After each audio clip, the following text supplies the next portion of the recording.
एक दफ़ा जब मैं आपके जितनी छोटी थी, मैं अपनी अम्मी के साथ अपने ईद के कपड़े लेने गई। रमज़ान के दिन थे और वो होते होते ये हुआ कि हमें बहुत देर हुई और अफ्तार का टाइम बिल्कुल करीब आ गया।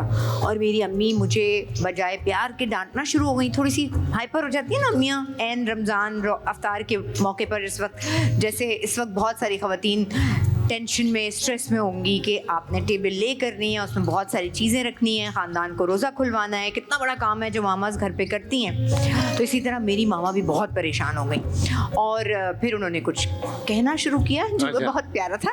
अच्छा। हाँ।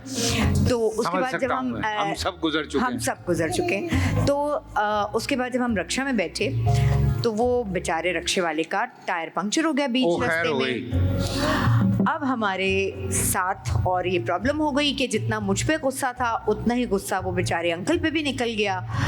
और मुझे अच्छी तरह याद है कि मुझे मेरी दादी ने बताया हुआ था कि जब कोई मुश्किल आती है तो पढ़ पढ़ के फूंकते हैं। अब मुझे नहीं पता, मुझे याद भी नहीं मैंने क्या पढ़ा होगा। और मैं बजाय अपनी अम्मा के ऊपर फूंकने के या अपने ऊपर फूंकने के, मैं रक्षे वाले पे फूंकना शुरू हो गई कि मेरे अम्मा तो बहुत गुस्सा कर देंगी। तो अल्टीमेटली अफ्तार से कोई 2 या 3 मिनट पहले हम पहुँचे। और चूँकि हमारा छोटी सी गली में एक घर था और गली के अंदर जाने में इतना टाइम लग जाता था, रक्षा बाहर रुका और हम अंदर गए। और मेरी अम्मा को शायद जल्दी में ये याद नहीं रहा कि बाहर रक्षे वाले हैं, लेकिन पता नहीं शायद मेरा दिल चाहा या क्या था। तो जो मेरी अफ्तार की प्लेट थी, जो कि मेरे अब्बू ने पहले से थोड़ा सा काम करके रखा हुआ था, सब बच्चों के अफ्तार की प्लेट, तो मेरी अफ्तार की प्लेट मैंने उठाई और जैसे ही वो रोज़ा खुल चुका था मैं बाहर भागी।